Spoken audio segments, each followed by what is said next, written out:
ఓం నమ శివాయ. శ్రీ మాత్రే నమః. ఓం శ్రీ సాయిరామ్. అందరికీ నమస్కారం అండి. లలితాదేవి ఆవిర్భావం గురించి, లలితాదేవి కళ్యాణం గురించి, లలిత త్రిపుర సుందరి దేవి బండాసురుణ్ణి సంహరించిన ఘట్టాల గురించి బ్రహ్మాండ పురాణంలోని శ్రీ లలితోపాఖ్యానంలోనే వర్ణించబడింది. ఆ కథను ఇప్పుడు తెలుసుకుందాం. అగస్త్య మహర్షి హయగ్రీవ స్వామి వారిని ఇలా అడుగుతున్నాడు. ప్రభు, కలియుగంలో భక్తులకు సర్వసుఖాలు మోక్షాలు ఇవ్వడానికి, బండాసురుణ్ణి వధించడానికి పరాశక్తి లలితాదేవి రూపంలో అవతరించింది అని తెలిపారు కదా. మరి బండాసురుడు ఏ విధంగా జన్మించాడు? లలితాదేవి ఏ విధంగా ఆవిర్భవించింది? ఆమె బండాసురుడిని ఏ విధంగా సంహరించిందో సవివరంగా తెలపండి అని అడిగాడు అగస్త్య మహర్షి. దానికి హయగ్రీవ స్వామి, ముక్తినిచ్చేవారు భుక్తిని ఇయ్యలేరు. భుక్తి అంటే అర్థం అనుభవము, కర్మానుభవము, భోగము అని అర్థం. ముక్తి కావాలి అంటే ఎలాంటి భోగాలు ఉండవట. కానీ భుక్తిని ముక్తిని రెండు ఇచ్చే దేవత లలితాదేవి. శక్తి చక్రానికి నాయకైన ఆ తల్లి సాక్షాత్తు పరబ్రహ్మ స్వరూపిణి. ఈ అమ్మవారి వలనే ఈ జగత్తు అంతా కూడా నడుస్తూ ఉన్నది. బ్రహ్మ, విష్ణు, మహేశ్వర్లు కూడా ఆమెను శక్తి చేతనే పనిచేస్తున్నారు. అలాంటి ఆ తల్లి చరిత్ర వినాలని సంకల్పం నీకు కలగడమే అనేక జన్మల పుణ్య విశేషమని అగస్త్యునితో హయగ్రీవ స్వామి వారు, ఓ అగస్త్య, ఆ తల్లి చరిత్రను చెప్తున్నాను, శ్రద్ధగా విను. ముందుగా ఆ తల్లి యొక్క ఆవిర్భావానికి ఏది నేపథ్యమో దానిని వివరిస్తున్నాను అని ఇలా చెప్పసాగాడు.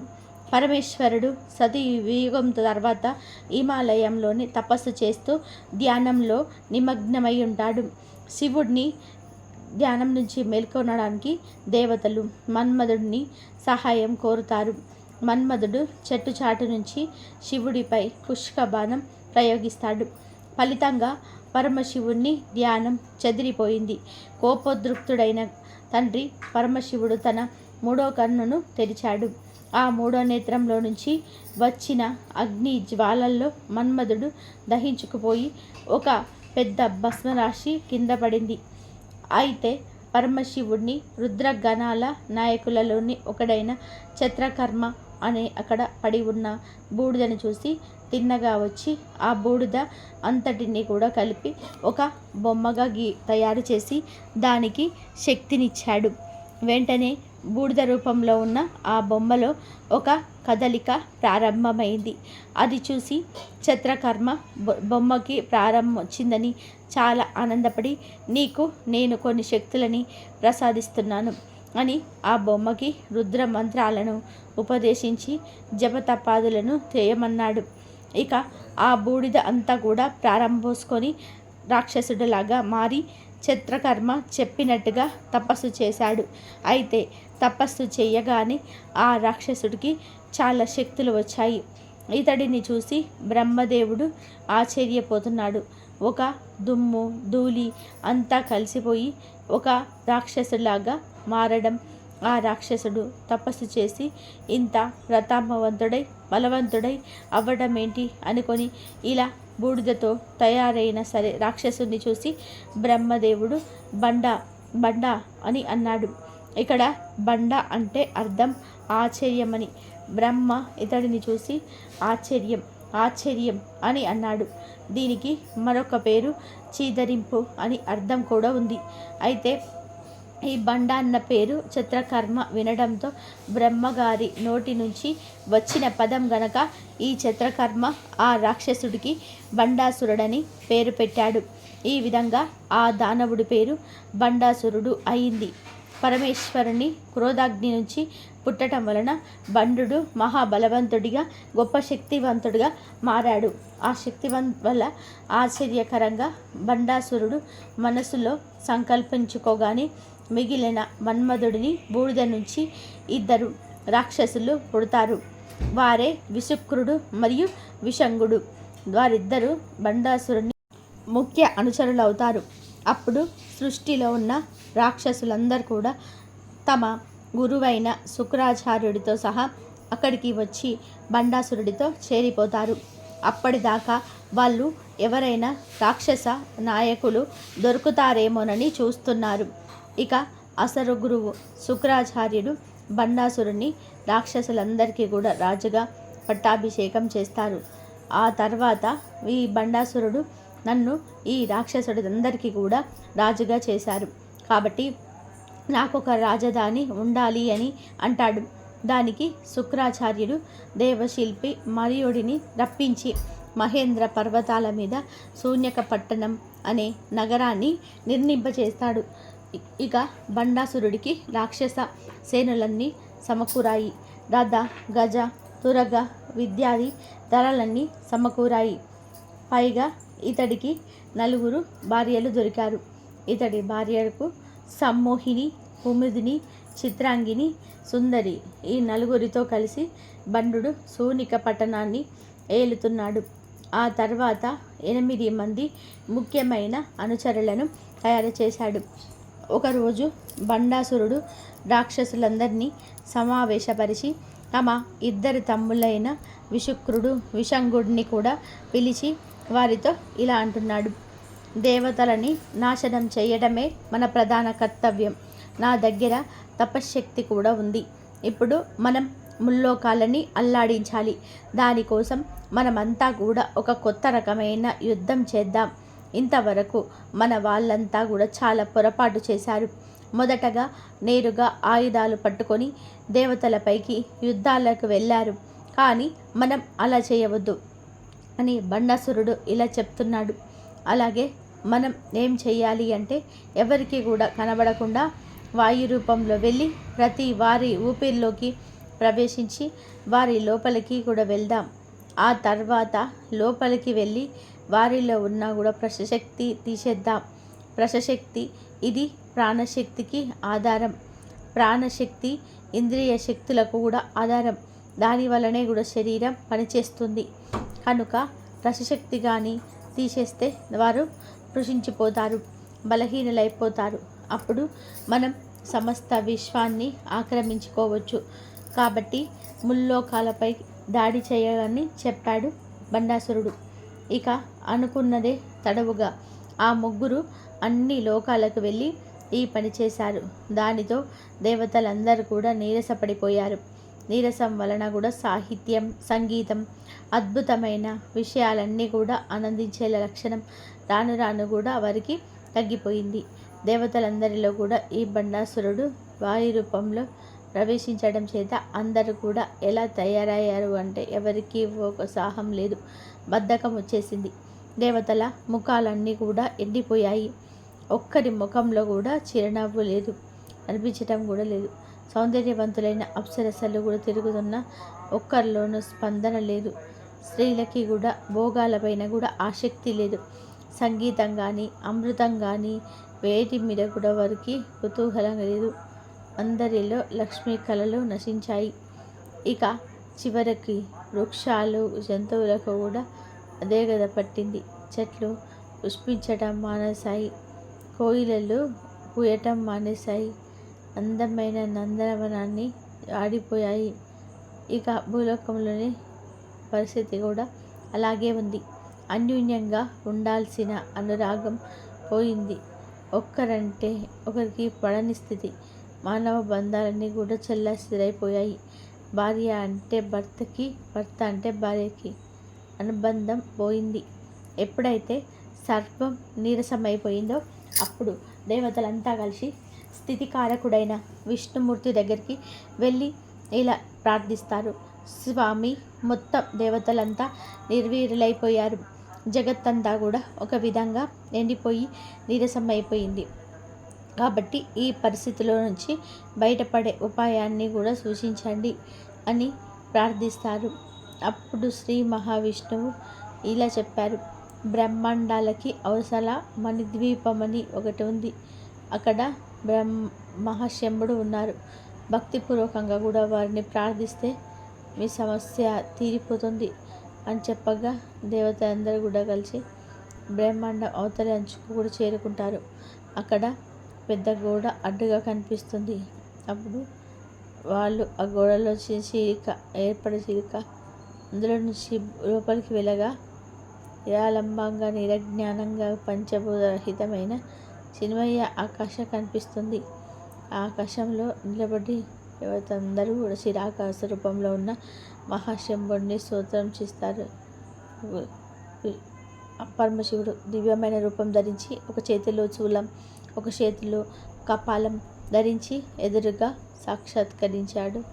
మూడు కళ్ళతో చిన్న నవ్వుతూ బట్టలు ప్రకాశిస్తున్నాడు తెల్లగా ఆ మహాశంభుడు. ఆయన పక్కనే అమ్మవారు కూడా ఉన్నారు. ఈ అమ్మవారు చంద్రుని వంటి కాంతులన్నీ కూడా వెదజల్లుతూ చల్లగా ఉంది. ఆ తల్లి 4 చేతులతో భాషిస్తూ ఒక చేతిలోనే అక్షయమాల, మరో చేతిలో పుస్తకం, మరో 2 చేతులతో వరద ముద్ర, అభయ ముద్ర ధరించి మహాశంభువు ప్రక్కనే ఉంది. అక్కడ ఉన్న అమ్మవారు పరాచితి, ఆయన పేరు పరాశంభు. అయితే దర్శనమిచ్చి శంకరుడు దానితో ఇలా అంటున్నాడు, మీరందరూ కూడా వచ్చిన కారణం నాకు తెలుసు, మీ కష్టం ఏమిటో కూడా నాకు తెలుసు.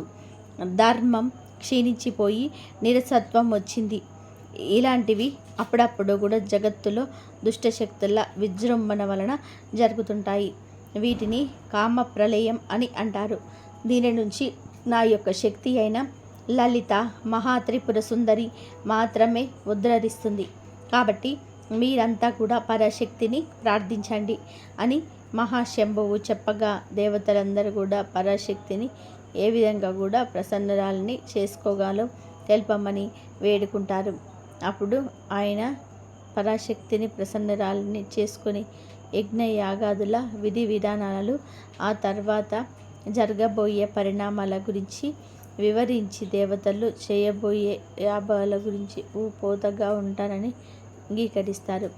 ఒక యాగం చేస్తే ఆహుతులన్నీ కూడా యజ్ఞగుండంలోకి వేసేవారిని కోత అంటారు. ఇక్కడ స్వయంగా ఆ మహాశంభువే కోతగా మారాడు. లోకానికి ఉపకారం కలిగించడానికే బ్రహ్మాండాలకు పైన ఉన్న ఆ స్వామి అందులో నుంచి దిగాడు. హోమగుండం కావాలి కాబట్టి 7 సముద్రాలను, చివరి సముద్రాన్ని ఎండబెట్టాడు. సముద్రం ఎండిపోవడం వలన అది అంటే ఒక పెద్ద హోమగుండంలాగా మారిపోయింది. సరిగ్గా ఇక్కడే హయగ్రీవ స్వామి కథ చెప్పడం ఆపారు. వెంటనే అగస్త్య మహర్షి హయగ్రీవ స్వామితో ఇలా అంటున్నాడు, మీరు చెప్తున్నది చాలా విచిత్రంగా ఉందయ్యా. ఇలాంటి యాగం నేను ఎక్కడ వినలేదు, ఏ వేదాలలోనూ లేదు. ఆ మహాయాగం ఎలా జరిగింది, దాని వలన వచ్చిన ఫలితం ఏమిటి, వివరంగా చెప్పండి అని అడిగాడు. అప్పుడు హయగ్రీవ స్వామి, ధన్యుడవయ్యా అగస్త్య, విను. ఈ కథ కేవలం పఠిస్తేనే పాపాలన్నీ కూడా పోగొడుతుంది. వింటే మన హృదయంలో ఉన్న మాలిన్యాలన్నీ కూడా నశింపచేస్తుంది. దీనిని నిరంతరం ఎవరైతే పారాయణ క్రమంలో చదువుతారో వారికి పరబ్రహ్మ ప్రాప్తమే లభిస్తుంది. ఒకసారి దీనిని శ్రద్ధగా వినండి. 1000 రాజసూయ యజ్ఞాలు చేసిన ఫలితం వస్తుంది. కాబట్టి ఇప్పుడు చెప్తున్నాను, విను. మహాశివుడు నిర్జలమైన సముద్రంలోనే ఏర్పడిన గుంటలు తన 3వ నేత్రంతో చీతాగ్నిని ప్రజ్వలింపచేస్తాడు. అలాగా వెలుగుతున్న అగ్ని ప్రారంభం నుంచి బ్రహ్మలోకం వరకు కూడా వ్యాపించి ఉంటుంది. హోమగుండం నక్షత్రాలతోనే అలంకరిస్తారు. ఆ తర్వాత వేదాలలోని చెప్పబడినటువంటి యాగం మొదలు పెడతారు. పుష్కల ఆవర్తక అన్న ప్రళయ మేఘాలను హోమంలోనే కూడా నెయ్యి వేసి గరిటెలాగా ఉపయోగిస్తాడు. హోమకుండంలోని 6 సముద్రాలను సమర్పిస్తాడు. యాగ సమర్పి సమయంలోనే అలంకరించుకున్న కూడా దేవతలు ఆ గరిటెలోనే కూర్చుని తమను తాము హోమాగ్నికి కూడా సమర్పించుకుంటారు. అంతటితో యాగం ముగిసిపోతుంది. తాను వచ్చిన కార్యం నిర్విఘ్నంగా పూర్తి చేసి మహాశంభుడు వాయు రూపం వదిలేసి జర్రూపంలోకి మారిపోతాడు. ఆ విధానంగా పూర్తి అయిన చితాగ్ని హోమం గుండం నుంచి అమ్మవారు వస్తారు. లలితాంబిక అమ్మవారు అగ్నిగుండంలో నుంచి వస్తుంటే మహాశంభువు చూస్తున్నాడు. అగ్నిగుండంలోనే ముందుగా ఒక అద్భుతమైన కూడా తేజగుంజం కనిపించింది. అది చూడగానికి వేల సూర్యులు ఒక చోట ఉండి ఎలా ఉంటుందో అలాంటి కాంతి శివుడికి కనిపించింది. అది మన ఊహకి కూడా అందనిది. అంటే అంతటి తేజస్సుకి కోటి సూర్యుల కాంతి యజ్ఞగుండంలో ఉన్న అసలు అమ్మవారు కనబడలేదు. కాంతి అయితే కోటి సూర్యులది, కానీ అమ్మవారి నుంచి కూడా వచ్చే చల్లదనం మాత్రం కోటి చంద్రులది. ఆ అగ్ని మధ్యలోనే ఒక చక్రం కనబడింది. ఆ చక్రం ఆ విద్వరణతో ఉంది. ఆ బిందువు మధ్యలో ఉదయిస్తున్న సూర్యుడి వలనే లేత ఎర్రని కాంతిలతో అమ్మవారు కనిపించారు. దానిమ్మ పూల వంటి కాంతితో దానిమ్మ పువ్వు రంగు వస్త్రం ధరించి అమ్మవారు కనిపిస్తుంది. అంటే ఎర్రటి వస్త్రాన్ని అమ్మవారు ధరించారు. సర్వాలంకారాలతో శోభిస్తూ అమ్మవారు ప్రకాశిస్తూ కనిపించారు. అమ్మవారి శిరస్సుపై రత్న ఖచ్చితమైన సువర్ణ కిరీటం, ఆపై అర్ధచంద్రుడు ప్రకాశించసాగారు. ఒక చేత్తో పాశము, మరొక చేత్తోటని అంకుశము, మరొక వైపు ఇచ్చుకోదండము అనగా చెరుకు విల్లు, మరొక చేత్తో పంచబాణాలు పట్టుకొని మహాశివుడికి కనిపిస్తుంది అమ్మవారు. ఆ తర్వాత ఆ లలితాంబిక తన నుంచి తనలో విలీనమైన దేవతలందరినీ కూడా తిరిగి సృష్టించడం ప్రారంభిస్తుంది. లలితాదేవి అమ్మవారి హృదయం నుంచి ఒక మూర్తి ఆవిర్భవించింది. ఆవిడే సమస్త మాతృకా రూపి అయిన బాలత్రిపుర సుందరి. ఈ బాలత్రిపుర సుందరి దేవి లలిత అమ్మవారి హృదయంలో నుంచి వచ్చింది. అలాగే మనలో ఒక బుద్ధిశక్తి, ఒక క్రియాశక్తి ఉంటాయి.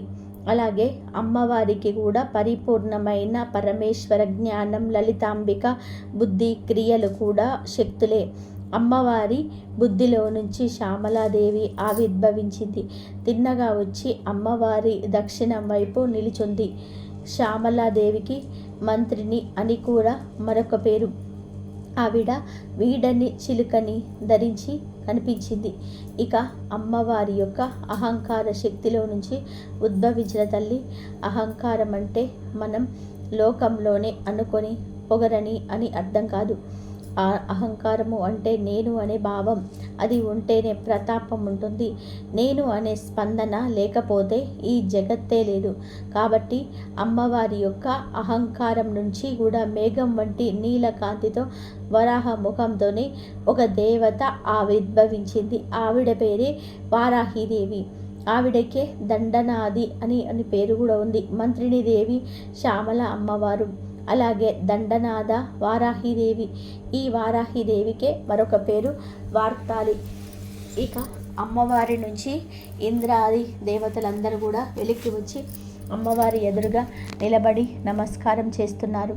ఇప్పుడు అమ్మవారు శితగ్ని కుండంలో నుంచి అడుగు బయటకు పెట్టింది. అలా బయటకి పాదాలు పెట్టి అమ్మవారు ఎలా వచ్చారు అంటే ఆడహంస కదిలినట్టు అమ్మవారు కదిలారు. అరుణ వర్ణంతోని అమ్మవారు చితగ్ని గుండంలో నుంచి బయటకి వచ్చారు.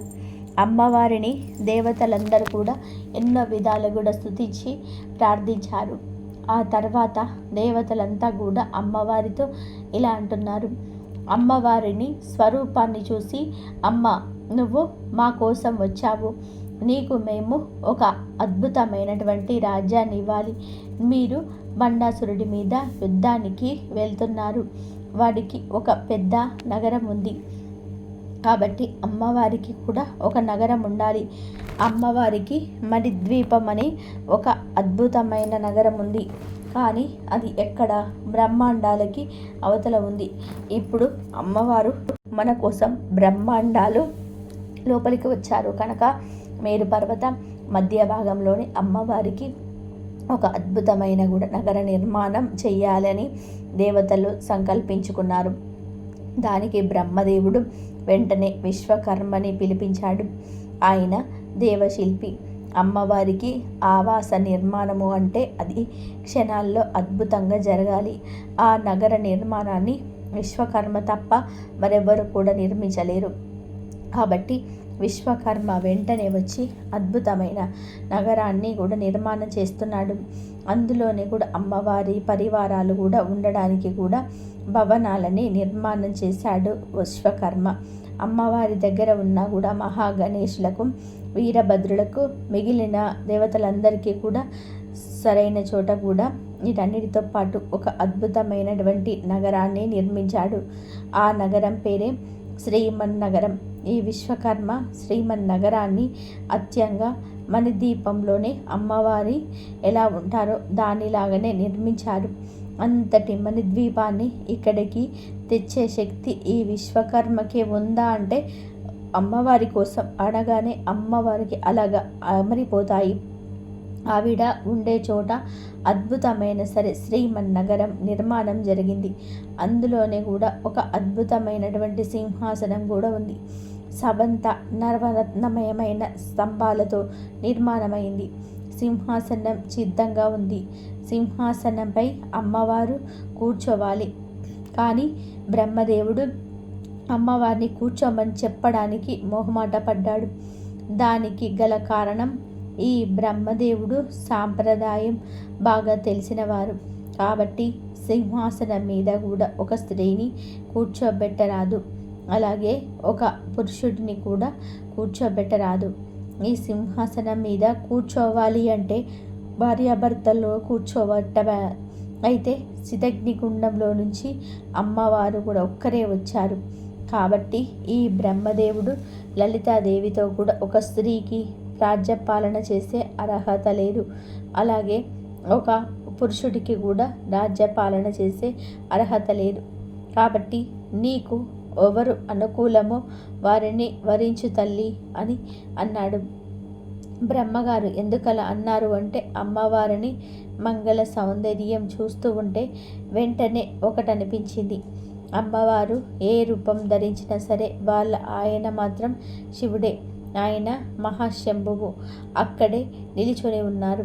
కానీ శివుడు పాములు, భస్మం ఇవన్నీ కూడా ధరించాడు. కానీ ఆవిడ మాత్రం మహా సౌందర్య రాశి. ఈ లలిత త్రిపుర సుందరిని మించిన సౌందర్యం స్వరూపం లేదు. పైగా అమ్మవారిది 16 ఏళ్ల వయసు మాత్రమే. ఈ 16 ఏళ్ల వయసులోనే అమ్మవారు శోభిస్తూ అందంగా ఉంది. ఆ తల్లి ఈ పరమశివుడినేమో అన్ని ధరించి గంభీరంగా ఉన్నాడు. ఇప్పుడు ఎలా అని బ్రహ్మదేవుడు మనస్సులోనే కూడా అనుకున్నాడు. కానీ బయటకి ఈ విషయం చెప్పలేదు. కేవలం తన మనసులోనే అమ్మ నీకు అనుకూలమైన వారు ఉంటే వెంటనే పట్టాభిషేకం చేస్తానమ్మా అని అనుకున్నాడు. అలా బ్రహ్మదేవుడు మనసులోనే అనుకోగానే ఆ మహాదేవుడు బ్రహ్మదేవుణ్ణి ఎదురుగా నిలిచొని వెంటనే రూపం మార్చుకున్నాడు. ఆ రూపం ఎంతో చక్కగా ఉంది అంటే కోటి మన్మధుల సౌందర్యం అంతా కూడా ఒక్కచోట కూడా రాశిపోస్తే ఎలా ఉంటుందో అలా ఉన్నాడు. అమ్మవారికి సమానంగా పరమేశ్వరుడు తయారయ్యాడు. చక్కటి అద్భుతమైనటువంటి వస్త్రాన్ని ధరించాడు. అద్భుతమైన పూల దండలను దాల్చాడు. దివ్య గంధాన్ని లేపనం చేసుకున్నాడు. చక్కటి కిరీటం ధరించాడు. దాని మీద ఒక చంద్రవంక ఉంది. నిజానికి ఆ పరమేశ్వరుడు ఏ రూపం లేనివాడు కాబట్టి ఏ రూపాన్నైనా సరే ఆయన ధరించగలడు. అలాగా అందమైన రూపాన్ని ధరించి బ్రహ్మగారి ఎదురుగా కూడా నిలబడ్డాడు. కమనీయమైన శరీరాన్ని ధరించిన ఆ పరమేశ్వరుని చూసి బ్రహ్మదేవుడు కామేశ్వరుడు అని నామకరణం చేశాడు. అయితే ఆ పరమేశ్వరుడు అలాగా అందంగా తయారవగానే అమ్మవారు ఆయన వైపు ప్రేమగా చూసి సిగ్గుతో తల వంచుకుంది. అలాగే కామేశ్వరుడు కూడా అమ్మవారిని కూడా ప్రేమగా చూస్తున్నాడు. ఇద్దరు కూడా అలాగా ప్రేమగా చూసుకుంటున్నారు. వారిద్దరు కూడా ఒకరికొకరు సిద్ధపడ్డారని కూడా నిర్ణయించుకొని వివాహం చేయాలి. కాబట్టి అమ్మ కామేశ్వరుణ్ణి కూడా వివాహం చేసుకుంటావా తల్లి అని బ్రహ్మదేవుడు అమ్మవారిని కూడా అడిగాడు. అప్పుడు అమ్మవారు నాకు సమ్మతమే అని అన్నారు. ఒకరికొకరు నచ్చారు కాబట్టి కళ్యాణం చేయాలి. అయితే ముందుగా లలిత అమ్మవారు స్వయంవరం పూర్తి చేయాలి. కామేశ్వరి ఒక్కసారి కూడా గగనం వైపు చూడగానే లలితాదేవి సంకల్పం చేత ఒక అద్భుతమైనటువంటి కుసుమమాల కూడా వచ్చింది. ఆ కుసుమమాల చేతిలో పట్టుకొని సిగ్గుతో అలా వదిలారు అమ్మవారు. వెంటనే ఆ వరమాల వెళ్ళి కామేశ్వరుడి కంఠంలో పడింది. దానితో స్వయంవరం పూర్తి అయిపోయింది. ఇక వివాహం జరగాలి. దానితో బ్రహ్మదేవుడు తన పక్కనే ఉన్న శ్రీ మహావిష్ణువుని కూడా పిలిచి, నాయన నువ్వు వెళ్ళి వివాహం జరిపించాలి అని బ్రహ్మదేవుడు కూడా శ్రీ మహావిష్ణువుతో చెప్పాడు. ఇక శ్రీ మహావిష్ణువు ముహూర్తం ఎప్పుడు బాగుందని చెప్పి అడిగితే బ్రహ్మదేవుడు ఇప్పుడే బాగుంది అని చెప్పాడు. వెంటనే వీరిద్దరికీ కూడా కళ్యాణం జరిపిస్తున్నారు. అక్కడ ఉన్న శివుడు కామశివుడు, ఆయన పేరే కామేశ్వరుడు. ఆ కామశివుడికి ఆ కళ్యాణాన్ని ఇచ్చి వివాహం చేసి జరిపిస్తున్నారు. కాబట్టి శివకామ సుందరి అని అమ్మవారికి పేరు వచ్చింది. ఇక బ్రహ్మదేవుడు మంత్రాలు చదువుతున్నాడు. ఆయన్ని అనుసరించి వశిష్ఠాది మహర్షులు కూడా మంత్రాలు చదువుతున్నారు. ఆ తర్వాత గంధర్వ అప్సరసలు అందరూ కూడా మంగళ గీతాలు పాడుతూ నర్తిస్తూ ఉండగా వారిద్దరి చేతులా కలిపి ఆ శ్రీ మహావిష్ణువు అమ్మవారిని కామేశ్వరుడికి దారపోశారు. అలా చేయగానే సరే కళ్యాణం పూర్తయిపోయింది. ఇది మహాకామేశ్వరుల కళ్యాణ ఘట్టం. ఇక కళ్యాణం తర్వాత వారిద్దరిని కూడా సింహాసనం మీద కూడా కూర్చోబెట్టారు. ఆ దివ్య సింహాసనం పైన కూర్చున్న ఆది దంపతులను కూడా తలుచుకొని మనమంతా నమస్కరించుకోవాలి. అయితే కొత్తగా పెళ్ళైనా సరే వధూవరులకి అందరూ కానుకలిస్తున్నారు. ముందుగా బ్రహ్మదేవుడు తన సంకల్పం శక్తితో నుంచి అమ్మవారికి చక్కటి చెరుకు విల్లును ఇచ్చి, అమ్మ ఇది నీకు ఆయుధం అని కానుకగా ఇచ్చారు. రోజు చూడడానికి చెరుకు విల్లు, కానీ వజ్రాయుధంలా ఉంది. అది ఎప్పుడు కూడా దెబ్బతినని చెరుకు విల్లు. ఆ తర్వాతనే శ్రీ మహావిష్ణువు అమ్మవారికి ఎప్పటికీ కూడా వాడని పూల ఆయుధాలను ఇచ్చాడు. వర్ణదేవుడు నాగశక్తితో కూడిన పాశాన్నిచ్చాడు. విశ్వకర్మ అంకుశాన్నిచ్చాడు. లలితాంబిక 4 ఆయుధాలని 4 దేవతలు తెచ్చి ఇచ్చారు. అగ్నిదేవుడు అమ్మవారికి ఒక కిరీటాన్ని కూడా కానుకగా ఇచ్చాడు. సూర్యుడు చంద్రుడు ఇద్దరు కలిసి అమ్మవారికి తాటంకాలు ఇచ్చారు. సముద్రుడు నవరత్న అలంకారములను కూడా వస్త్రాలు ఇచ్చాడు. ఇంద్రుడు మధుపాత్రను తెచ్చి ఇచ్చాడు. అలాగే కుబేరుడు చింతామణి మాలని కానుకగా ఇచ్చాడు. అలాగే గంగా యమునలు వచ్చి చామరాలు ఇచ్చారు. అనేక మంది దేవతలు అనేక రకాలైన సరే ఆభరణాల మొత్తం ఆయుధాలను కూడా అమ్మవారికి కానుకగా ఇచ్చి నమస్కారం చేసుకున్నారు. ఆ తర్వాత అమ్మవారిని దివ్యమైన సింహాసనం పైన కూర్చోబెట్టి బ్రహ్మాది దేవతలందరూ కలిసి పట్టాభిషేకం చేశారు. ఇదే లలిత సామ్రాజ్య పట్టాభిషేక ఘట్టం. ఇక అమ్మవారు ఆ దివ్యమైన చినిమన్నగర నాయకు నుంచి శూన్యకపట్నంలోకి యుద్ధానికి కూడా బయలుదేరారు. అయితే ఇక్కడ ఐగ్రీవ స్వామి ఇప్పటి వరకు కూడా చెప్పిన కథని ఎవరు విన్నారు, దాని ఫలితాన్ని చెబుతున్నాడు. ఈ ఘట్టాల శ్రవణ ఫలం ఆ యొక్క సర్వమంగళాలను ప్రకాశిస్తుంది. అలాగే ఈ కథ ఎవరైతే ప్రాతకాలంలోనే లేచి దీనిని పారాయణం చేస్తారో వారికి ధన సమృద్ధి లభిస్తుంది. అమృతమైనటువంటి వ్యాకులు లభిస్తాయి.